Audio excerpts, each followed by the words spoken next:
আসসালামু আলাইকুম প্রিয় শিক্ষার্থীরা, আশা করি সবাই ভালো আছো। সো আমি বাহাদুর আলম বরাবরের মতোই পড়ালেখা পেজে চলে আসলাম।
লেখাগুলো ক্লিয়ার হচ্ছে না মনে হচ্ছে। হুম? না, আমি এখানে আমার মোবাইলে ঝাপসা দেখছি। হুম?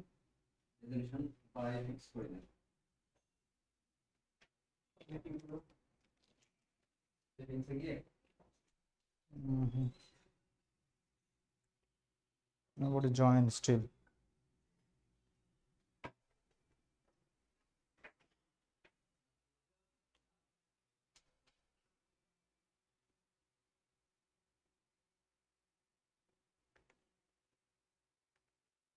ওকে প্রিয় শিক্ষার্থীরা, আশা করি সবাই ভালো আছেন। আমি বাহাদুর আলম বরাবরের মতোই পড়ালেখা পেজে আবারও আজকে হাজির হলাম। ইংরেজি গ্রামারের অত্যন্ত গুরুত্বপূর্ণ একটা টপিক নিয়ে আলোচনা করব ইনশাল্লাহ।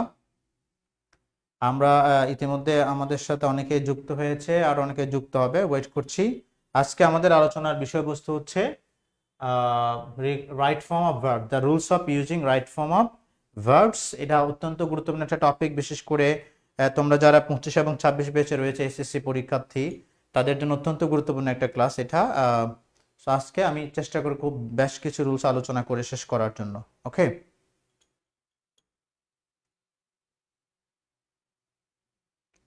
তো কে কোথায় থেকে আমাদের সাথে যুক্ত হয়েছে একটু কমেন্টে জানিয়ে দাও, ঠিক আছে?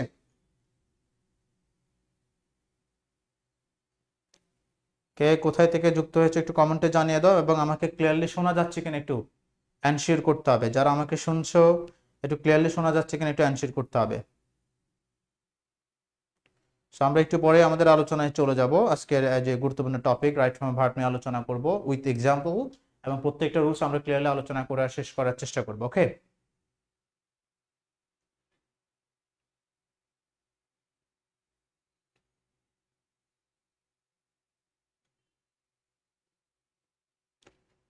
ওকে, কমেন্টে একটু জানিয়ে দাও কে কোথায় থেকে দেখছো, এবং আমাকে ক্লিয়ারলি শোনা যাচ্ছে কিনা প্লিজ।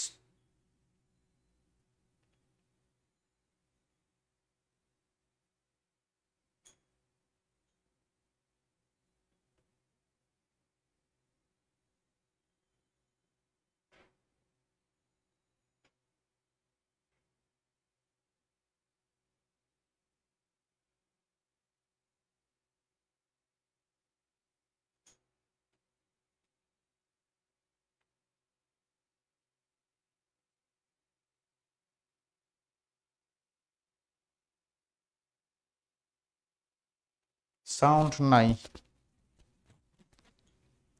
সাউন্ড নাই। কেউ একজন বলে আসসালামু আলাইকুম। ওকে, বৈশাখী বড়ুয়া লিখেছে সাউন্ড নাই। একটু মানিক ইসলাম, ওয়ালাইকুম আসসালাম, বগুড়া থেকে স্যার। একটু মানিক ইসলাম একটু কনফার্ম করতে হবে আমার আসলে সাউন্ড শোনা যাচ্ছে কিনা, ঠিক আছে?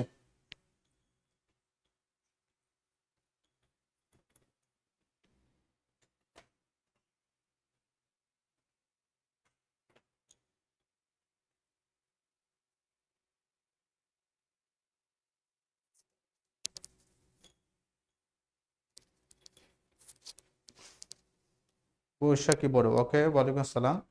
একটু জানাতে হবে আমার সাউন্ডটা ক্লিয়ারলি শোনা যাচ্ছে কিনা।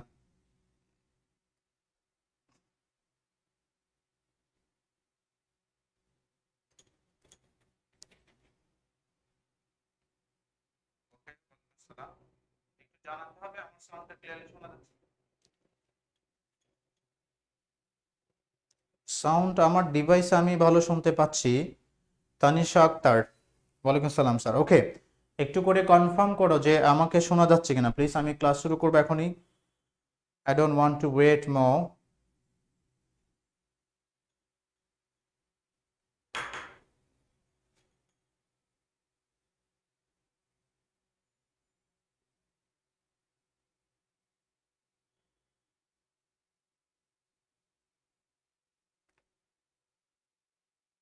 হ্যাঁ শোনা যাচ্ছে। ওকে, মানে ইসলাম লিখেছে, হ্যাঁ শোনা যাচ্ছে। তাহলে বসিকে বলে তোমার ডিভাইস হয়তো বা প্রবলেম হচ্ছে বা নেট ডিস্টার্ব করছে, আমার যতটুকু মনে হচ্ছে আর কি। ঠিক আছে, সাউন্ড ক্লিয়ার নাই বলছে একজন, ক্লিয়ার আছে না? ওকে ফাইন, জিসে শোনা যাচ্ছে। ওকে দিয়া জান্নাত, থ্যাংক ইউ। সো আমরা আর কথা বাড়াবো না। বিশেষ করে আজকের ক্লাসটা রাইট ফ্রম ভার্ব সম্পর্কে যাদের অনেকে বলে স্যার রাইট ফ্রম ভার্ব অনেক কঠিন আইটেম, আমরা পারি না, তাদের জন্য আজকে আর ক্লাসটা অনেক বেশি ফ্রুটফুল হবে। সো আমি একেবারে খুব সহজতম যে রুলস গুলো রয়েছে সেগুলো আলোচনা করব, তারপর আস্তে আস্তে আমরা একেবারে কঠিনতম যে রুলস গুলো সেগুলো আমরা সেগুলোর দিকে ধাবিত হব। প্রথমে দেখে করে ফার্স্ট রুলস দেখা কি বলা হচ্ছে এখানে, আমরা একটু করে প্যানটা নিলাম।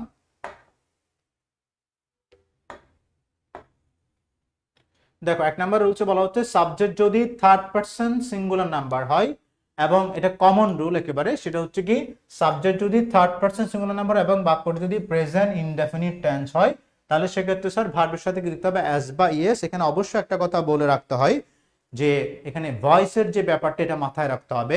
আমাদের এই যে নিয়মটা এটা আসলে আমরা অ্যাপ্লাই করতে পারবো যদি আমাদের সেন্টেন্সটা অ্যাক্টিভ ভয়েস হয়।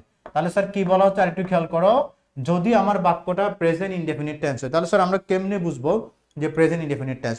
বেসিক্যালি আমরা প্রেজেন্ট ইনডেফিনিট টেন্স কখন ব্যবহার করি? বিশেষ করে চিরন্তন সত্য, অভ্যাসগত কর্ম বা ন্যাচারাল যে ফ্যাক্ট গুলো রয়েছে, ঠিক আছে, যে ঠিক আছে প্রাকৃতিক যে ব্যাপারগুলো রয়েছে, প্রাকৃতিক সত্য বা ঐতিহাসিক সত্যগুলোকে আমরা প্রেজেন্ট ইনডেফিনিট টেন্স দিয়ে লিখি, ঠিক না? তো যদি বাক্যটা প্রেজেন্ট ইনডেফিনিট টেন্স হয়, সোহাগ মিয়া, ওয়ালাইকুম আসসালাম স্যার। ওকে, আমরা আস্তে আস্তে ক্লাসে জয়েন করি। ঠিক আছে, অনেকে যুক্ত হয়েছে ইতিমধ্যে, বন্ধুদেরকে ক্লাসটা শেয়ার করে দিতে পারো, মেনশন করতে পারো। ঠিক আছে, সো আমরা কথা না বাড়িয়ে, যেহেতু আমি একটু লেটে আসছি, আমি আলোচনায় সব চলে যাচ্ছি। স্যার আমার রাইট ফর্ম ভার্বে প্রথম যে রুলসটা সেটা হচ্ছে যদি আমরা বুঝতে পারি বাক্যটা প্রেজেন্ট ইনডেফিনিট টেন্স এবং যদি আমার বাক্যের সাবজেক্ট থার্ড পারসন সিঙ্গুলার হয়, তাছাড়া আমরা বাক্যটাতে কি করব, ভার্বের সাথে অ্যাস বা ইয়েস যুক্ত করব। তবে এখানে একটা শর্ত হচ্ছে বাক্যটা কি হতে হবে, অ্যাক্টিভ ভয়েস হতে হবে। মানে শুধুমাত্র present indefinite third person singular হলে হবে না, বাক্যটা হতে হবে অ্যাক্টিভ ভয়েস। প্যাসিভ ভয়েসে কিন্তু এই নিয়মটা আমরা প্রয়োগ করতে পারবো না। এখন the question is what is passive voice and what is active voice? Sir কেমনে বুঝবো? একবারে সহজভাবে আমরা বাক্যটা অ্যাক্টিভ না প্যাসিভ এটা বুঝে নিতে পারবো। সহজ কথায় যে বাক্যের যে সাবজেক্ট, সেই সাবজেক্ট যদি যে কাজটা রয়েছে সে যদি নিজে করে তাহলে সেটা হচ্ছে অ্যাক্টিভ, আর যদি সাবজেক্ট যে গঠিত কাজটা নিজে না করে তাহলে সেটা স্যার প্যাসিভ। ওকে, উদাহরণ দেখো, প্রথমেই আসছে দ্য বয়, কি বলেছে, দ্য বয় ব্র্যাকেটে গো আছে টু স্কুল রেগুলারলি। ঠিক আছে, তাহলে এখানে একটা শব্দ আছে স্যার রেগুলারলি, তাহলে রেগুলার হচ্ছে নিয়মিত। তাহলে স্যার একটা বাচ্চা নিয়মিত যে কাজগুলো করে নিশ্চয়ই সেটা হচ্ছে তার অভ্যাসগত কর্ম। তাহলে যেহেতু এটা অভ্যাসগত কর্ম, এটা প্রেজেন্ট ইনডেফিনিট। এখন আমি বলেছি বাক্যটা অ্যাক্টিভ নাকি প্যাসিভ সেটা একটু আগে আমাকে দেখতে হবে। যেমন এখানে সাবজেক্ট হচ্ছে দা বয়, কাজ হচ্ছে গো, আমরা জানি গো তো হচ্ছে কি স্যার যাওয়া, তাহলে কে যায়, ছেলেটি যায়, রাইট? তাহলে এখানে সাবজেক্ট কাজটা যেহেতু নিজে করছে তাহলে এই বাক্যটা অ্যাক্টিভ। তাহলে আমরা ধরে নিলাম এদিকে রেগুলারলি আছে তার অভ্যাসগত কর্ম, এই জন্য এটা প্রেজেন্ট ইনডেফিনিট, এবং সাবজেক্ট যেহেতু কাজটা নিজে করছে সেজন্য এটা অ্যাক্টিভ ভয়েস। আবার এখানে সাবজেক্ট হচ্ছে দা বয়, দা বয় হচ্ছে থার্ড পারসন সিঙ্গুলার নাম্বার। আমরা নিশ্চয়ই জানি যে যারা একদম বেসিক সম্পর্কে দুর্বল তাদের জন্য বলছি এই কথাটা, যে আমরা জানি আমাদের পার্সন হচ্ছে তিন প্রকার, first person, second person, third person. First পারসনে আই এবং উই রয়েছি, সেকেন্ড পারসনে ইউ, আর বাকি যা কিছু রয়েছে আমরা সেগুলিকে থার্ড পারসন হিসেবে কাউন্ট করছি। এবং শুধু থার্ড পারসন হলে হবে না, সিঙ্গুলার হলে ভার্বের সাথে এস বা ইএস। সেখানে দা বয় যেহেতু থার্ড পারসন সিঙ্গুলার, তাহলে স্যার আমাদের আনসারটা কি হবে, আমাদের আনসারটা হবে গোস, রাইট? আনসারটা হবে কি স্যার, গোস। ওকে, সো এবার দেখো এই এক নাম্বার যে আলোচনাটা করলাম আমি রুলস, এটার উপর ভিত্তি করে বি নাম্বারে রয়েছে the boy does not go to school daily. তাহলে স্যার এখানেও আমার একটা ডেইলি শব্দটা রয়েছে, যেহেতু প্রতিদিন এই ঘটনাটা ঘটছে তাহলে এটা প্রেজেন্ট ইনডেফিনিট। এখন তোমরা একটু আনসার করতে পারো, বি নাম্বারে যে গো ভার্ব রয়েছে এখানে আমার সাবজেক্ট হচ্ছে দা বয়, থার্ড পারসন সিঙ্গুলার, তাহলে আনসারটা কি হবে বি নাম্বার একটু জানিয়ে দিতে পারো, ঠিক আছে? গো ভার্বের কোন ফর্ম হবে একটু কমেন্টে দ্রুত আনসার করে দাও। All the brilliant student try yourself. Okay, I am waiting for your response. B number সহজ উত্তর, বাট একটু ঝামেলা কিন্তু আছেই। আনসারটা করে দাও যারা যারা যুক্ত হয়েছো। আমাকে অনেকে দেখছে আলহামদুলিল্লাহ। আমার প্রিয় আন্টি নীলুফা করিম দেখছেন, ধন্যবাদ আন্টি আপনাকে দেখার জন্য। এটা আমার গ্রামের বাড়ি থেকে। ওকে ওকে, উজ্জ্বল আহমেদ গৌস। ওকে, উজ্জ্বল আহমেদ লিখেছে গৌস, দিয়া জান্নাত লিখেছে গৌ, বৈশাখী বড়ুয়া লিখেছে গৌ। সো এখন আমরা কনফিউজ, রাইট? মূলত এখানে তোমার উজ্জ্বল আহমেদ যেটা লিখেছো গৌস, তুমি নিশ্চয়ই আগের রুলসটা ফলো করেছো, বাট এখানে মূলত আনসারটা হবে কি স্যার? এখানে হবে গৌ। কেন গৌ হবে? কারণ এখানে আমার একটা ডাস চলে আসছে।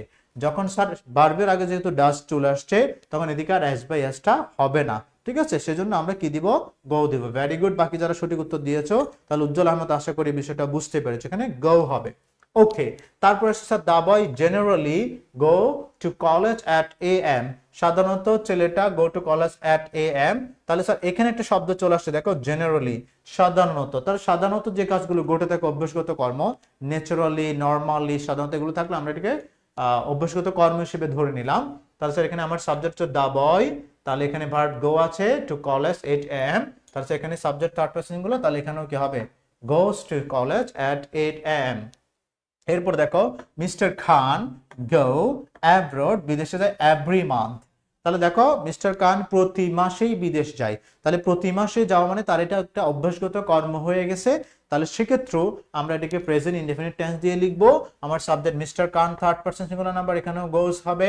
এরপরে sir his father come home every week, every উইকে তার বাবা বাড়িতে আসে, এটাও তার অভ্যাসগত কর্ম হয়ে গেল। তাহলে স্যার এখানে কি হবে? হিজ ফাদার, এটা থার্ড পারসন সিঙ্গুলার নাম্বার, সেজন্য কামের সাথে কি যুক্ত হবে স্যার? এস যুক্ত হবে, comes home every week. Very good. Okay, তাহলে স্যার আশা করছি আমাদের এই একদম সহজ এই নিয়মটা তোমরা সবাই বুঝেছো, ঠিক না? ওকে, আমি বারবারই বলছি এসব নিয়ম প্রযোজ্য হবে অ্যাক্টিভ হলে, ঠিক আছে? বাট যদি এটা প্যাসিভ হয়, মানে every month every week regularly আছে, বাট এখানে কি নেই, মনে করে এটা প্যাসিভ ভয়েস, ঠিক আছে? যেমন আমি যদি বলি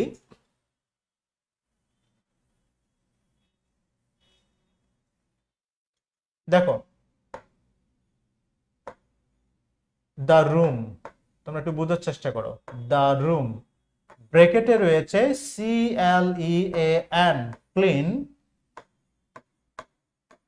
এভরি ডে। এটা একটু বোঝার চেষ্টা করবে।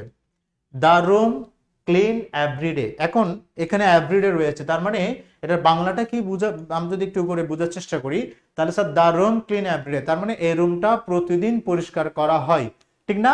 তাহলে এটাও যেহেতু এভরিডে রয়েছে, প্রতিদিন হয়, এটা অভ্যাসগত কর্ম, তাহলে আমরা ইজিলি বুঝে গেলাম এই বাক্যটা প্রেজেন্ট ইনডেফিনিট টেন্স হবে। এবং স্যার এখানে সাবজেক্ট হচ্ছে কি? The room. তাহলে স্যার দ্য রুমটা কি? Third person singular number. এবার ব্রিলিয়ান্ট স্টুডেন্টরা উত্তর দিয়ে দাও। দ্য রুম ক্লিন এভরিডে, উত্তরটা কি হবে একটু জানিয়ে দাও। I am waiting for your response. The room clean everyday, এখন ক্লিন এর সাথে আসবে, যুক্ত হবে কি হবে না সেটা একটু তোমরা আনসার করে দাও দ্রুত।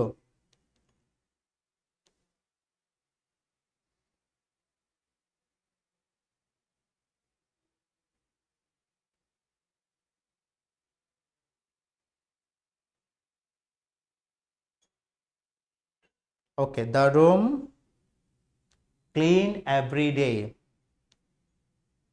ইস, উজ্জ্বল আহমেদ লিখেছে ইস ক্লিনড, মোবারক হোসেন লিখেছে ক্লিন, এস দিয়েছে। ওকে, ব্রিলিয়ান্ট স্টুডেন্টরা উত্তর দিচ্ছে, আই এম ওয়েটিং।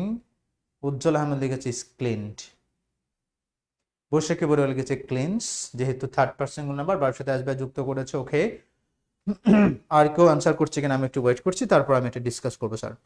দিয়া জানা লিখেছে ইস অথবা ওয়াজ ক্লিনড। ওকে,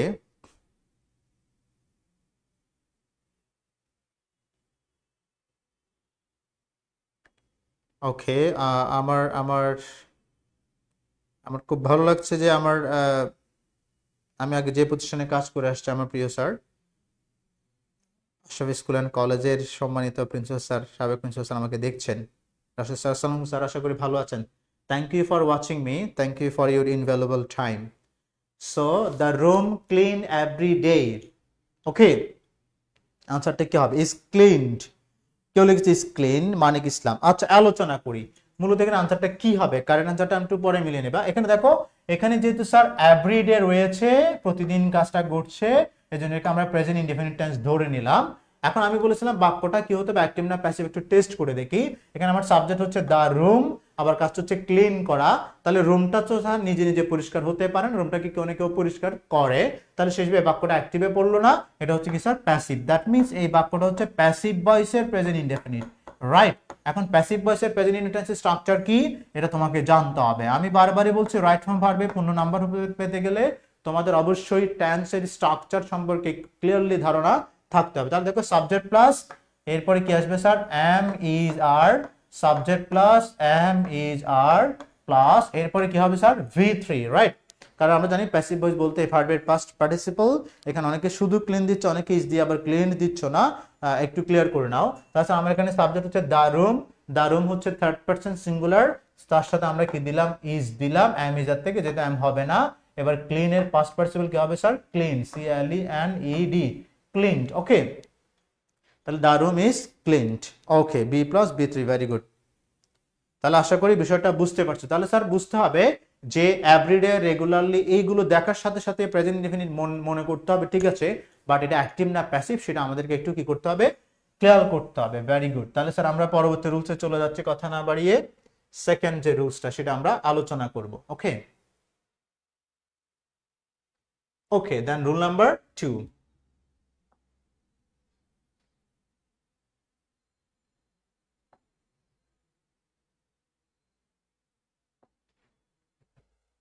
ওকে, রুল নাম্বার 2 তে কি বলছে দেখো, বলছে প্রেজেন্ট ইনডিফিনিট টেন্সে subject third person singular number হওয়া সত্ত্বেও যদি ভার্বের আগে কি থাকে, যে ক্যান, মাস্ট অথবা শুড, এগুলো যেহেতু মডেল অক্সিলারি রয়েছে, মানে আমরা একটু আগে পড়েছি বাক্য, আমরা যদি বুঝতে পারি বাক্যটা প্রেজেন্ট ইনডিফিনিট এবং সাবজেক্ট যদি থার্ড পারসন সিঙ্গুলার ভার্বের সাথে আসবে, বাট এখানে বলা হচ্ছে যদি প্রেজেন্ট ইনডিফিনিট হওয়া সত্ত্বেও যদি ভার্বের আগে ক্যান, মাস্ট অথবা শুড আমরা ব্যবহার করি, তখন আমরা আর ভার্বের সাথে আসবে যুক্ত করব না। ফর এক্সাম্পল দেখো, the man can the work, মানুষটি কাজটি করতে পারে, রাইট, এটা তার অ্যাবিলিটি প্রকাশ হচ্ছে, সেটা প্রেজেন্ট ইনডেফিনিট। বাট এখানে দেখো মূল ভার্ব ডু, তার আগে একটা ক্যান রয়েছে, যেহেতু ক্যান মডেল অক্সিলারি, আমরা জানি মডেল অক্সিলারির পরে ভার্বের বেস ফর্ম হয়, সেখানে অ্যাসবেস আমরা যুক্ত করব না, সেখানে আমরা আইএনজিও যুক্ত করব না। প্যাসিভ ভয়েস হলে সেটা ভিন্ন কথা।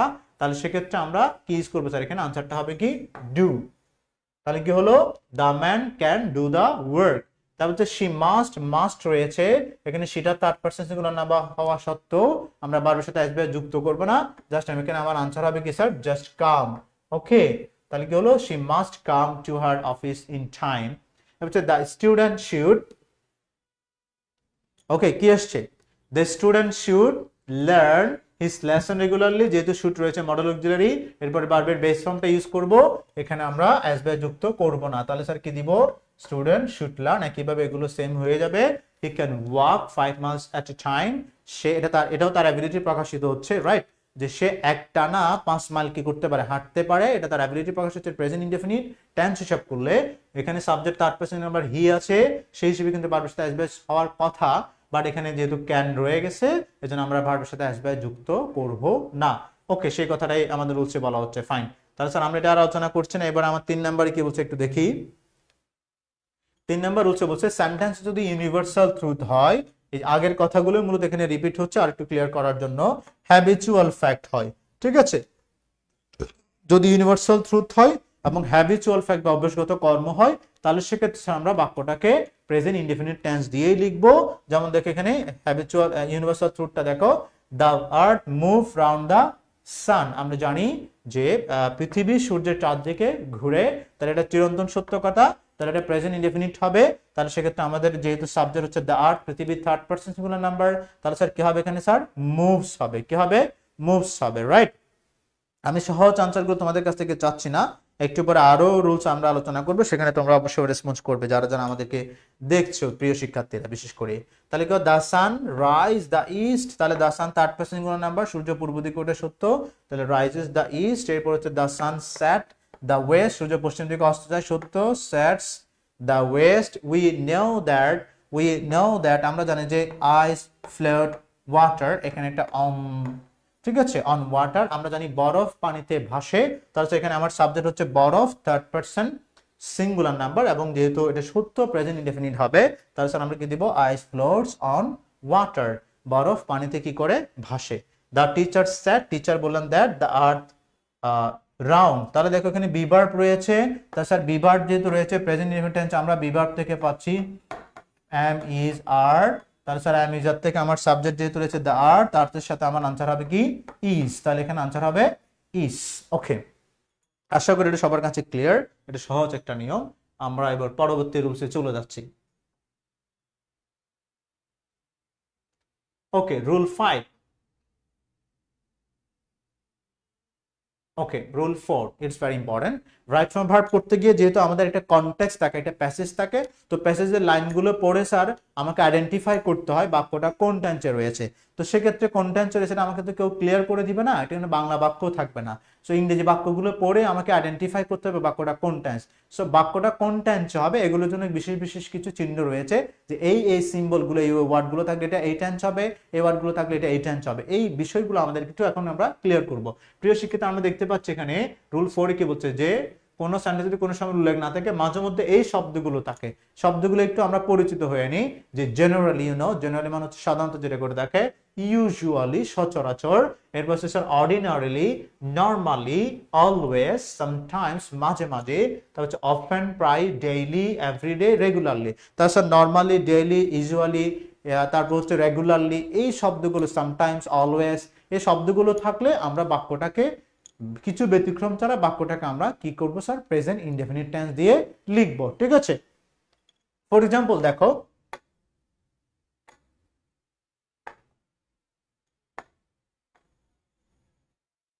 হ্যাঁ প্রথম এক্সাম্পল দেখো, সাবিহা লার্ন হার লেসন রেগুলারলি, তাহলে রেগুলারলি আসছে, এরকম আমরা রেগুলার দিয়ে কাজ করেছি, এটা প্রেজেন্ট ইনডেফিনিট হবে।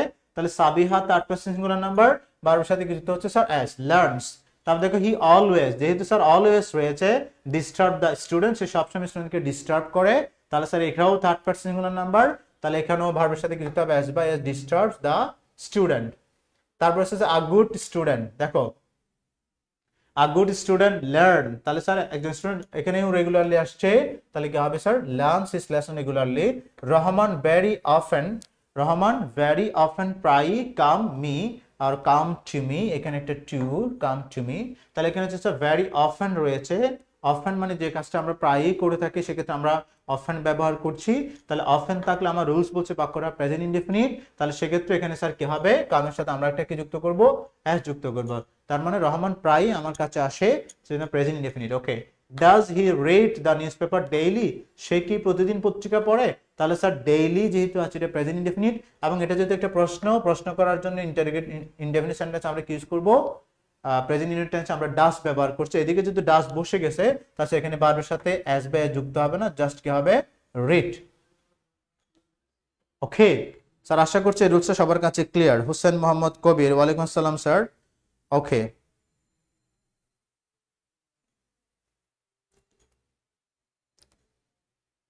ওকে তাহলে স্যার আমরা এবার রুলস 5 এ চলে যাচ্ছি, রুল নাম্বার 5। ঠিক আছে, এটা একটু বোঝার চেষ্টা করব। রুল 5 এবং রুল 6 এই দুটোর মধ্যে একটা গুড কম্বিনেশন আছে, একটা ভালো মিল আছে, এবং একটা পার্থক্য রয়েছে। ঠিক আছে, অত্যন্ত বেশি অ্যাপ্লাইড রুল এটা। ঠিক আছে, আমরা আমাদের দৈনন্দিন জীবনে যখন কথা বলতে শুরু করি, বা কথা বলি, বা কোনো কিছু বানিয়ে লিখি, রাইট ফর্ম ভার্ব বলি, সব ক্ষেত্রে কমপ্লিট সেন্টেন্সও আমাদের এই দুটো নিয়ম কিন্তু খুব বেশি অ্যাপ্লাইড হবে। সেজন্য আমরা এই দুটো নিয়ম এখন একটু ভালো করে খেয়াল করার চেষ্টা করবো স্যার। তাহলে 5 নম্বরে কি বলছে দেখো, 5 নম্বরে বলছে সেন্টেন্সটি অ্যাক্টিভ ভয়েস হলে, দেখো সেন্টেন্সটি অ্যাক্টিভ ভয়েস হলে সেক্ষেত্রে ক্যান, কুড, মে, মাইট, এগুলো আসলে কি মডেল অক্সিলারিজ, রাইট। তাহলে সহজ কথায় যদি বলি, আমি যদি একটা সহজ কথায় লিখি, তাহলে আমরা বলতে পারি এভাবে, মডেল প্লাস B1 যদি বাক্যটা কি হয়, অ্যাক্টিভ ভয়েস হয়। আবার আমি 5 এবং 6 একসাথে আলোচনা করে দিচ্ছি, মডেল প্লাস, তারপরে কি বসবে স্যার, মডেল প্লাস বি বসবে। Okay, modal plus B plus B3 plus extension যদি থাকে সেটা তো বসলো, আমি সেটা অতটুকু দিলাম না। এটা কখন হবে, প্যাসিভ হলে। ওকে, সহজ করে আমরা বুঝে নেওয়ার চেষ্টা করি যে স্যার আমার যদি ভার্বের আগে মডেল অক্সিলারি থাকে, যদি ভার্বের আগে রাইট ফর্ম ভার্বে গ্যাপ যেটা থাকবে, যে সেই ভার্বের আগে যদি মডেল অক্সিলারি থাকে, তাহলে স্যার মডেল অক্সিলারি ভার্বের পরে ভার্বের বেস ফর্মটা বসবে যদি বাক্যটা অ্যাক্টিভ ভয়েস হয়। আবার মডেল অক্সিলারির পরে একটা বি নিয়ে আসতে হবে, বিই, এরপরে মূল ভার্বের V3 পাস্ট পার্টিসিপল হবে যদি আমার বাক্যটা প্যাসিভ হয়। আমি একটু আগে আলোচনা করেছি একটা বাক্য অ্যাক্টিভ কখন হবে আর প্যাসিভ কখন হবে। S M Riyat Hossain, thank you. Okay, তাহলে স্যার প্রথম বাক্যটা আমরা দেখি এখানে, the boy can work out the sum. ছেলেটা অঙ্কটা কি করতে পারবে? কষতে পারবে। ঠিক আছে, সেই ছেলেটা অঙ্কটা কষতে পারবে বা সমাধান করতে পারবে। তাহলে স্যার এখানে আমরা দেখতে পাচ্ছি আমার ভার্ব হচ্ছে ওয়ার্ক আউট, আমার তার আগে রয়েছে ক্যান মডেল অক্সিলারি। যখনই আমি ভার্বের আগে মডেল অক্সিলারি দেখব, আমি একটু করে চেক আউট করে দেখব যে আমার বাক্যটা অ্যাক্টিভ নাকি প্যাসিভ। তাহলে স্যার আমার এখানে সাবজেক্ট হচ্ছে দা বয়, অঙ্কটা কষবে ছেলেটা, এই জন্য এটা অ্যাক্টিভ ভয়েস। তাহলে স্যার আমার আর কিছু করার দরকার নেই, আমি জাস্ট ভার্বের প্রেজেন্ট ফর্মটা দিয়ে দিব। তাহলে স্যার আমার আনসারটা হবে কি? Work out, right? We need not change, আমাদের এটা চেঞ্জ করার কোনো দরকার নেই। Okay fine. তারপরে দেখো এবার, he could not eat all the mango, সে সব আম খেতে পারে নাই। তাছাড়া এখানেও মডেল অক্সিলারি রয়েছে, হ্যাঁ বোধক থাক বা না বোধক থাক, এখানে সাবজেক্ট সে, আমগুলো খেয়েছে সে। তাহলে সেক্ষেত্রে কি হবে স্যার? এটাও অ্যাক্টিভ, জাস্ট আমরা ভার্বের প্রেজেন্ট ফর্মটা ইউজ করব, ইট। তাহলে কি হবে? He could not eat all the mangoes. একইভাবে you must do your duty properly, modal auxiliary রয়েছে, অ্যাক্টিভ ভয়েস, ভার্বের কোনো চেঞ্জ আমরা করছি না।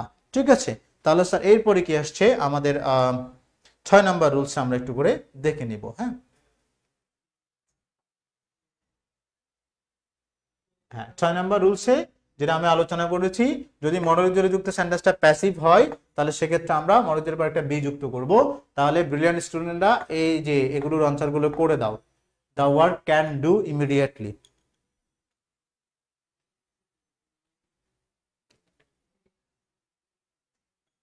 হ্যাঁ একটু জানিয়ে দাও।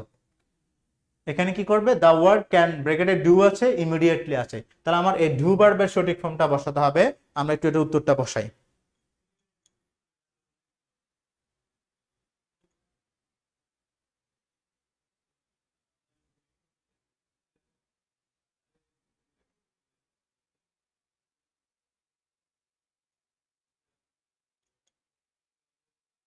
আনসার প্লিজ, যারা দেখছো, প্রিয় শিক্ষার্থী যারা দেখছো বিশেষ করে, তোমরা আনসার করতে পারো। এই যে the work can do immediately, rules অনুযায়ী এখানে আমরা দেখতে পাচ্ছি ভার্বের আগে একটা মডেল অক্সিলারি রয়েছে। তাহলে আর নিয়মটা অ্যাপ্লাই করে আনসারটা কি হবে? দিয়া জান্নাত বলেছে be done, can be done, Baishakhi Barua, good. তারপরে এনিবডি এলস? ওকে, তাহলে স্যার যেহেতু এখানে দা ওয়ার্ক কাজটি জরুরিভাবে করতে হবে, রাইট? তাহলে দেখা যাচ্ছে আমার যে কাজটা তো আর নিজে নিজে করবে না, কেউ না কেউ করবে, তার মানে এটা প্যাসিভ। তাহলে প্যাসিভ বসে মডেল অক্সিলারির পর একটা বি আসবে, ক্যান দেওয়া আছে, আমরা বিটা বসাবো, ডু এর পাস্ট পার্টিসিপল কি বসাবো স্যার? ডান। তাহলে কি হবে? Can be done immediately. Okay, তারপর হচ্ছে all the mangoes could eat. তাহলে অল দ্য ম্যাঙ্গো, সবগুলো আম খেয়ে ফেলা যেতে পারে, খাওয়া যেত।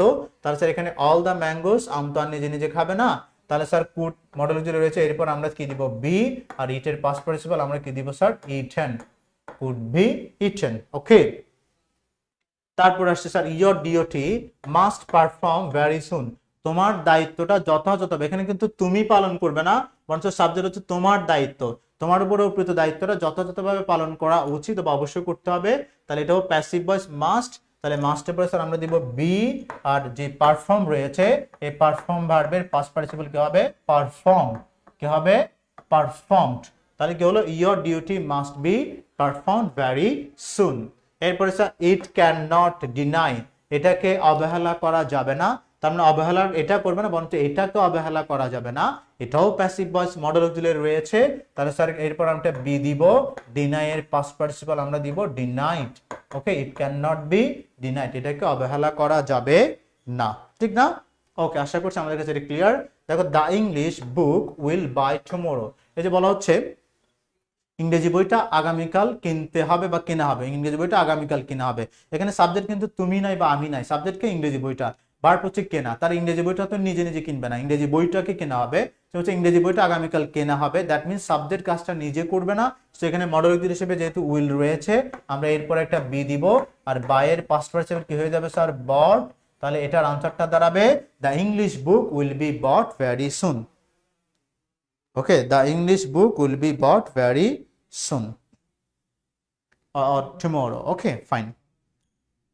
তাছাড়া আশা করি এই রুলসটা আমরা সবাই বুঝেছি। বিশেষ করে 5 এবং 6 নাম্বার রুলসের মূল জিস্ট যেটা ছিল সেটা হচ্ছে যদি মডেল অক্সিলারি থাকে এবং সেন্টেন্সটা অ্যাক্টিভ হয় ভার্বের বেস ফর্ম দিব, আর মডেল অক্সিলারি আছে ভার্বটা এবং সেন্টেন্সটা প্যাসিভ ভয়েস, তাহলে তারপর একটা বি নিয়ে আসবো, মূল ভার্বের পাস্ট পার্টিসিপল হয়ে যাবে। আশা করি রুলসটা সবার কাছে ক্লিয়ার। ওকে,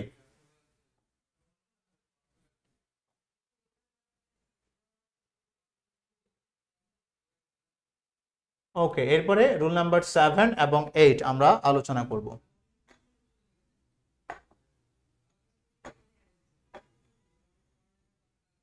কি বলা হচ্ছে দেখো, ল্যাট, এই ভার্বগুলো আমাদের একটু শব্দগুলো মনে রাখতে হবে sir. Let, had better, had rather, would better, do not, does not, need not, did not, ঠিক আছে, অথবা ডিড নেভার। এই শব্দগুলোর পরে যদি কোনো ভার্ব হয় ভার্বের প্রেজেন্ট ফর্ম ব্যবহার করতে হবে। অনেকেই কি করে ওই যে হ্যাড, ওই যে আমাদের পাস্ট পারফেক্ট টেন্সে যেহেতু হ্যাড রয়েছে এবং হ্যাডের পরে ভার্বের পাস্ট পার্টিসিপল, হ্যাড এবং হ্যাড ব্যাটার কিন্তু স্যার আলাদা জিনিস। এজন্য হ্যাড ব্যাটার দেখলে আর ভার্বের পাস্ট পার্টিসিপল দেওয়া যাবে না, ভার্বের বেস ফর্ম। দ্যাট মিন্স আমরা এগুলো একটু মুখস্থ করে রাখবো। Let, had better, had rather, would better, would rather, does not, need not, did not, do not, এগুলোর পরে বা ডু, ডাস, ডিড এগুলোর পরে ভার্বের কোন ফর্ম হবে স্যার? বেস ফর্ম হবে। তাহলে স্যার আমার এখানে কি দিয়েছে, I let the other boys, আমি দিয়েছি, ঠিক আছে, ইউজ মাই স্কেটস, আমি অন্যান্য ছেলেদেরকেও আমার স্কেটসটা ব্যবহার করতে দিয়েছিলাম। তাহলে স্যার এখানে লেট যেহেতু রয়েছে এরপরে ভার্বের বেস ফর্ম জাস্ট ইউজ হবে, রাইট? যেমন হচ্ছে লেট হিম কাম ইন, তাকে আসতে দাও, লেট হিম গো দেয়ার, তাকে সেখানে যেতে দাও। আমরা কিন্তু কখনো বলছি না যে লেট হিম গন দেয়ার, লেট হিম গোস দেয়ার। লেট যেহেতু রয়েছে এরপরে ভার্বের আমরা কি ব্যবহার করব? বেস ফর্ম ব্যবহার করব, রাইট? ওকে, তারপরে কি আসছে স্যার? আই হ্যাড ব্যাটার গো, তাহলে গো এর পাশে জাস্ট এখানে হ্যাড ব্যাটার যেহেতু রয়েছে তাহলে আমরা জাস্ট গো ইউজ করবো, এখানে গন হবে না। হ্যাড দেখে গন দেওয়ার কোনো সুযোগ এখানে নেই। I had better go home by this time, এই সময়ের মধ্যে আমাকে বাড়ি চলে গেলেই কি হবে? ভালো হবে। বিশেষ করে আমরা হ্যাড ব্যাটারটা ব্যবহার করি কি জন্য? প্রমি সরকার লিখেছে গোস, না গোস হবে না, যেহেতু এরপর আবার ভার্বের সাথে আসবে, যুক্ত করার কোনো সুযোগ নেই, ঠিক আছে? ওকে, তাহলে স্যার কি আসছে? I had better go home now, ঠিক আছে, গো হবে। আর নিড নট, নিড নট রয়েছে জাস্ট ডু হবে। হি ডিড নট আছে জাস্ট গো হবে। ডাস নট রয়েছে লাইক হবে, ঠিক আছে? ওকে, এবার স্যার 8 নাম্বার রুলসটা একটু করে আমরা দেখি। এটা এখানে একটা বিষয় আলোচনার আছে।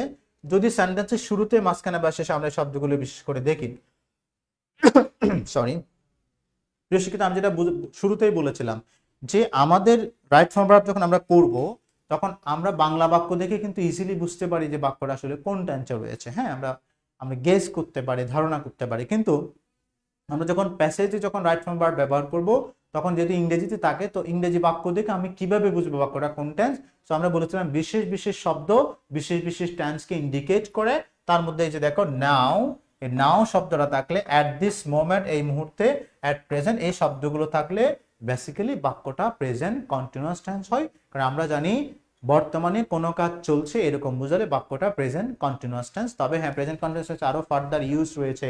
কখনো কখনো আমরা নিয়ার ফিউচারে কোনো একটা কাজ ঘটতে যাচ্ছে সেরকম বোঝানোর জন্য আমরা প্রেজেন্ট কন্টিনিউয়াস অনেক সময় ব্যবহার করি, ঠিক আছে? বাট বেসিক্যালি আমরা প্রেজেন্ট কন্টিনিউয়াস ব্যবহার করি কখন? এই মুহূর্তে কাজটা চলছে। তাছাড়া যেহেতু নাও থাকলে অ্যাট দিস মোমেন্ট এই মুহূর্তে কাজটা চলছে, সেক্ষেত্রে আমরা প্রেজেন্ট কন্টিনিউয়াস টেন্স ব্যবহার করব। যেমন এই মুহূর্তে তোমরা কি করছো? তোমরা এই মুহূর্তে আমাদের পড়ালেখা পেজের লাইভ ক্লাস দেখছো, তাহলে এই মুহূর্তে কাজটা চলছে, নাও যেহেতু রয়েছে প্রেজেন্ট কন্টিনিউয়াস। সো দেখো এখন she write a letter now, তাহলে এখানে যেহেতু নাও রয়েছে আমরা ধরে নিলাম বাক্যটা present continuous. So present continuous tense দিয়ে বাক্যটাকে লিখতে হবে। এখন এখানেও কিন্তু ভয়েসের ব্যাপারটা চলে আসবে।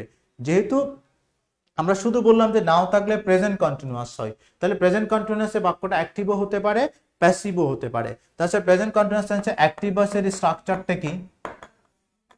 ওকে, প্রেজেন্ট কন্টিনিউয়াস টেন্সে অ্যাক্টিভ ভয়েসের স্ট্রাকচারটা কেউ একজন জানিয়ে দাও দ্রুত কমেন্টে।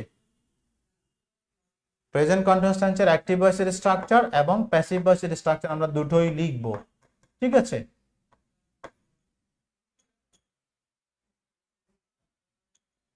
প্রেজেন্ট কন্টিনিউয়াস অ্যাক্টিভের স্ট্রাকচার এবং প্রেজেন্ট কন্টিনিউয়াস প্যাসিভের স্ট্রাকচার কে একজন দেখি কমেন্টে লিখে দাও দ্রুত।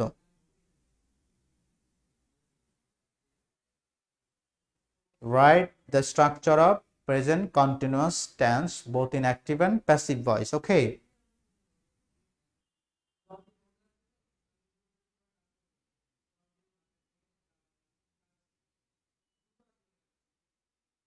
I'm waiting for your response.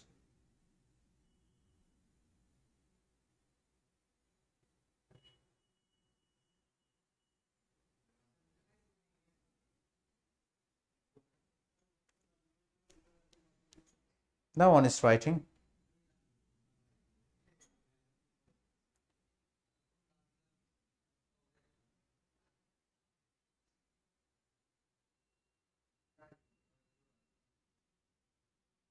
Okay.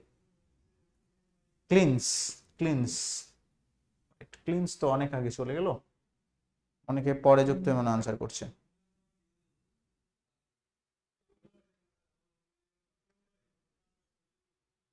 ওকে, তাহলে স্যার অ্যাক্টিভ ভয়েসে প্রেজেন্ট কন্টিনিউয়াস স্ট্রাকচারটা কি রকম হবে স্যার? সাবজেক্ট প্লাস am অথবা is অথবা are plus verb plus ING, right?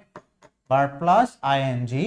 আর যদি প্যাসিভ হয় মানে একই টেন্স বাট ভয়েস ভিন্ন, তখন কি হবে স্যার?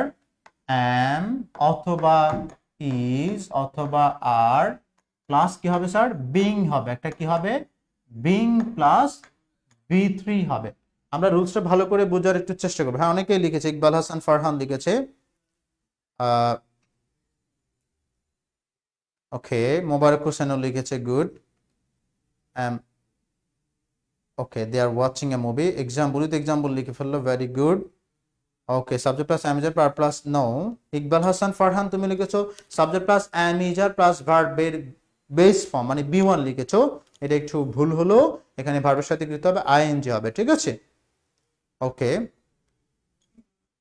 আরো অনেকে আনসার দেওয়া শুরু করছে, ভেরি গুড। হোসেন মোহাম্মদ কবির লিখেছে sir subject plus am is are verb plus ING, good.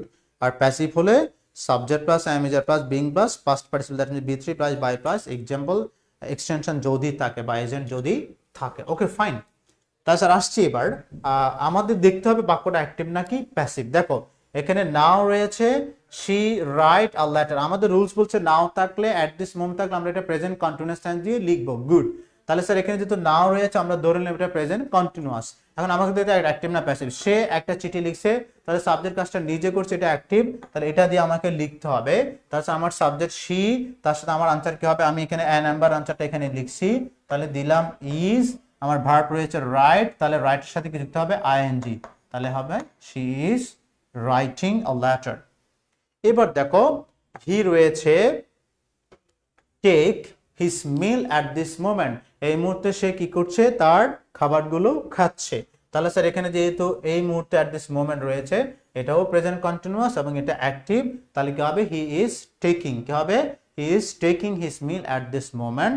But এখানে ডি নাম্বার এসে দেখো আনসারটা দ্য রুম, এটাও শি ইজ ওয়াচিং হবে, যেহেতু সে এখন মুভি দেখছে নাও, শি ইজ ওয়াচিং মুভি নাও। কিন্তু ডিতে একটু করে দেখো, ডিতে একটু ব্যতিক্রম আছে। ডিতে বলছে দ্য রুম ক্লিন নাও। দেখো দ্য রুম ক্লিন নাও, এটার আনসারটা কি হবে সবাই জানিয়ে দাও। ওকে, ডি নাম্বার আনসারটা কি হবে? দ্য রুম ক্লিন নাও। এখানে যেহেতু নাও আছে, ওকে, নাও যেহেতু রয়েছে এটা আমরা বুঝতে পারলাম এটা প্রেজেন্ট কন্টিনিউয়াস হবে। এখন দ্য রুম ব্র্যাকেটে রয়েছে clean.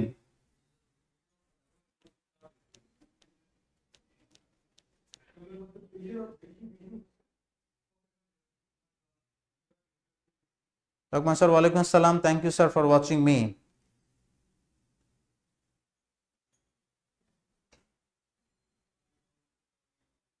Okay, the room clean now, এটার সঠিক আনসারটা করতে হবে।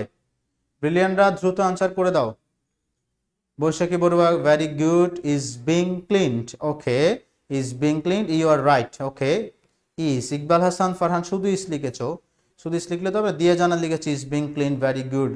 তাহলে স্যার ইজ বিং ক্লিন হবে, যেহেতু বাক্যটা প্যাসিভ প্রেজেন্ট কন্টিনিউয়াস, আমার সাবজেক্ট আসবে, সাবজেক্ট আমার দ্য রুম আছে, তার সাথে স্যার অ্যাম ইজার থেকে যেখানে একটা রুম, যেহেতু থার্ড পারসন গুলো আমরা দিব ইজ, তাহলে আমার এটা কি ডি নাম্বার না? ডি নাম্বার আমার আনসার হবে কি ইজ। ওই যে স্ট্রাকচার মধ্যে একটা বিং চলে আসবে এবং মূল ভার্বের কি হবে? পাস্ট পার্টিসিপল হবে ইজ বিং ক্লিনড। আশা করি বুঝতে পারছো, the room is being cleaned. Okay, is being clean, শুধু বিং ক্লিন দিলে হবে না, এম ইজ আর আনতে হবে, মোবারক হোসেন, তাহলে রুমের সাথে আমার এম ইজ আর থেকে আমরা কি দিলাম, is being clean. Nusrat Jannat লিখেছে is being clean, very good, thank you all for your correct answer. Okay, তাছাড়া আমরা এবার পরবর্তী রুলসে চলে যেতে পারি।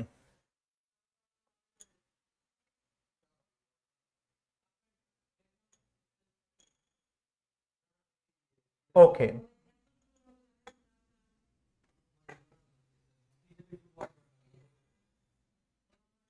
হ্যাঁ আমরা একটু দেখে নিই রুল নাম্বার 9-এ আমাদের জন্য কি অপেক্ষা করছে। ওকে, তাহলে স্যার আমরা একটু 9-এর দিকে খেয়াল করি, বলা হচ্ছে কি জাস্ট, জাস্ট মানে এই বা এই মাত্র, তাহলে জাস্ট নাও এই মাত্র, অলরেডি মানে সেন্টেন্স যদি এই শব্দগুলো থাকে অলরেডি, রিসেন্টলি, লেটলি, এভার অথবা ইয়েট ইত্যাদি থাকলে তা প্রেজেন্ট পারফেক্ট টেন্স হয়। তার মানে আমরা যদি কোনো ইংরেজি বাক্যের শুরুতে, মাঝখানে বা শেষে সেই শব্দগুলো দেখি, just, just now, already, recently, lately, ever, yet, তাহলে এই শব্দগুলো দেখলে আমরা বাক্যটাকে প্রেজেন্ট পারফেক্ট টেন্স দিয়ে লিখবো। এখানেও অ্যাক্টিভ প্যাসিভের স্ট্রাকচারগুলো অ্যাপ্লাই হবে, বাক্য অ্যাক্টিভ হলে একরকম, প্যাসিভ হলে একরকম। তাহলে স্যার আমরা এখানে একটু লিখতে পারি যে প্রেজেন্ট পারফেক্ট টেন্সের অ্যাক্টিভ ভয়েসের স্ট্রাকচার এবং প্রেজেন্ট পারফেক্ট টেন্সের প্যাসিভ ভয়েসের স্ট্রাকচারটা আমরা একটু লিখবো, ঠিক আছে? তাহলে প্রেজেন্ট পারফেক্ট টেন্স অ্যাক্টিভ ভয়েসের স্ট্রাকচার কি স্যার? সাবজেক্ট প্লাস হ্যাভ অথবা হ্যাজ, রাইট, হ্যাভ অথবা হ্যাজ প্লাস V3। ওকে, আর যদি স্যার প্যাসিভ হয় তখন হবে, আমরা এখানে সাবজেক্টটা লিখলাম, সাবজেক্ট প্লাস হ্যাভ বিন অথবা কি হবে স্যার? প্যাসিভ হলে একটু ব্যতিক্রম, হ্যাজ বিন। যারা টেন্সের উভয় ভয়েসের স্ট্রাকচারগুলো পারি না, আমি তাদেরকে বলবো you must learn it if you wanna get a good marks in right form verbs. তাহলে স্যার হ্যাভ বিন অথবা হ্যাজ বিন প্লাস কি আসবে স্যার? V3 প্লাস এরপরে স্যার এক্সটেনশন যদি থাকে সেটা আসলো। ওকে, এবার আসি আমার সেন্টেন্স দেখো, Rabia take her dinner just নাও।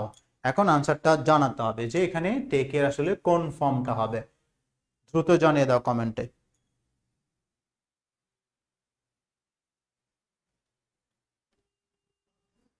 হ্যাঁ, রাভিয়া। তাহলে স্যার আমরা দেখলাম এখানে যেহেতু জাস্ট নাও রয়েছে, আমরা একটু আলোচনা করে দ্রুত শেষ করতে হবে। জাস্ট নাও থাকলে আমার রুল বলছে বাক্যটা প্রেজেন্ট পারফেক্ট হবে। এখন আমি দেখবো এটা অ্যাক্টিভ না প্যাসিভ। এখানে সাবজেক্ট হচ্ছে রাভিয়া টেক হার ডিনার, রাভিয়া তার ডিনারটা এই মুহূর্তে বা এই মাত্র কি করেছে, শেষ করেছে। তাহলে রাভিয়া কাজটা করেছে, এটা অ্যাক্টিভ। তাহলে স্যার অ্যাক্টিভ ভয়েসে আমরা দেখতে পাচ্ছি প্রেজেন্ট পারফেক্ট টেন্সে প্রথমে সাবজেক্ট রাভিয়া আছে, টেন্স অনুযায়ী হ্যাভ অথবা হ্যাজ আসবে। আমরা জানি হ্যাজ হচ্ছে থার্ড পারসন সিঙ্গুলার ফর্ম, তাহলে রাভিয়া থার্ড পারসন সিঙ্গুলার ফর্ম হিসেবে আমরা এখানে লিখবো আনসার হিসেবে হ্যাজ, এবং টেক ভার্বের পাস্ট পার্টিসিপল হিসেবে আমরা দিব টেকেন। তাহলে কি হবে? রাভিয়া হ্যাজ টেকেন। আশা করি এটা সবাই বুঝতে পেরেছে, হ্যাজ বিন টেকেন হবে না, হ্যাজ টেকেন হবে। দিয়ে জানা যেটা প্যাসিভ নয়, এটা হচ্ছে অ্যাক্টিভ, ঠিক আছে? এরপরে দেখো প্যাসিভের কোনো সেন্টেন্স এখানে আছে কিনা আমি দেখছি। নো, এখানে দেওয়া হয়নি। যেমন আমি যদি বলি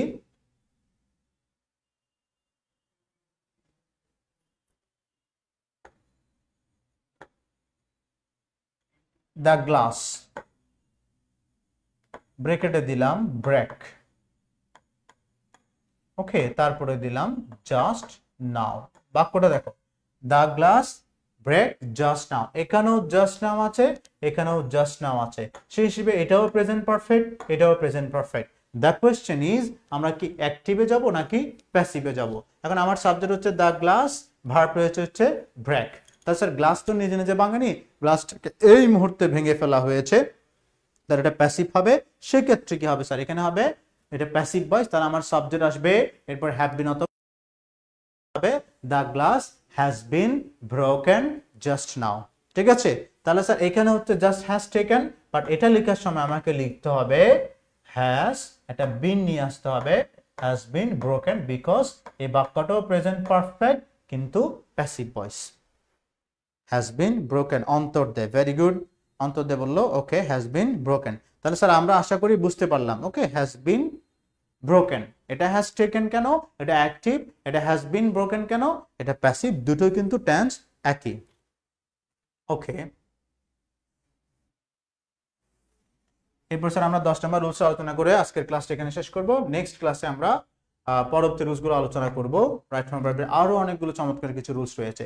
বলা হচ্ছে সেন্টেন্স যদি ইয়েস্টারডে থাকে, গতকাল থাকে, অ্যাগো আগে, লং এগো অনেক আগে, last week, last year, last month, that day সেদিন, দ্য ডে বিফোর ইয়েস্টারডে গতকালের আগের দিন, মানে এরকম অতীত নির্দেশক যে শব্দগুলো রয়েছে এগুলো থাকলে বাক্যটাকে লিখতে হবে স্যার কি দিয়ে? পাস্ট ইনডিফিনিট দিয়ে। তাহলে পাস্ট ইনডিফিনিট টেন্স হলো দুটো ভয়েসের স্ট্রাকচার আমাকে জানতে হবে, একটা অ্যাক্টিভের জন্য একটা প্যাসিভের জন্য।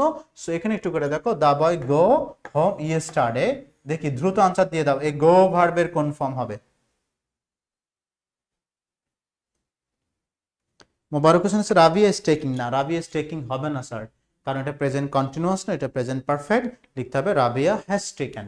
ঠিক আছে মোবারক হোসেন, তোমার মনে হয় তুমি এটাকে প্রেজেন্ট কন্টিনিউয়াস মনে করে ফেললা, যেহেতু এখানে জাস্ট নাও আছে এটা প্রেজেন্ট পারফেক্ট হবে। তাহলে স্যার এই বাক্যটা দেখো, গো এর কোন ফর্ম হবে? ওয়েন। ভেরি গুড, নুসরাত জান্নাত দ্রুত আনসার দিয়ে ফেললো। তাহলে এখানে ওয়েন হবে, যেহেতু ইয়েস্টারডে আছে এটা পাস্ট ইনডেফিনিট, আর আমরা জানি পাস্ট ইনডেফিনিট মানে সাবজেক্টের পরে ভি2, তাহলে ভার্বের পাস্ট ফর্ম গো। সো গো ভার্বের পাস্ট ফর্ম হবে স্যার ওয়েন্ট। ওকে, তারপর এখানে দেখো she did not go college yesterday, যেহেতু রয়েছে পাস্ট টেন্স, যেহেতু আবার এদিকে ডিড নট দিয়ে ফেললো, এখানে গো এর কিন্তু ওয়েন হবে না, এখানে গোই হবে। ঠিক আছে ওকে, তাছাড়া এখানে প্যাসিভ হলে সেক্ষেত্রে একটু ভিন্নভাবে আমাকে আনসারটা করতে হবে। ঠিক আছে, সো আমরা আজকে আর আলোচনা করব না, আজকে আমরা খুব সহজ 10টা রুল আলোচনা করলাম। নেক্সট ক্লাসে আমরা আরো কঠিনতর যে নিয়মগুলো রয়েছে রাইট ফর্মে বাড়বে সেগুলো ইনশাল্লাহ আলোচনা করব। সো আশা করি তোমরা সবাই ক্লাসটা উপভোগ করেছো। ক্লাসটা কেমন লাগলো সবাই কমেন্টে এক বাক্যে জানিয়ে দাও, এবং আশা করছি তোমরা নেক্সট ক্লাসে আমাদের সাথে জয়েন করবে ইনশাল্লাহ। So thank you all for joining with me. আসসালামু আলাইকুম।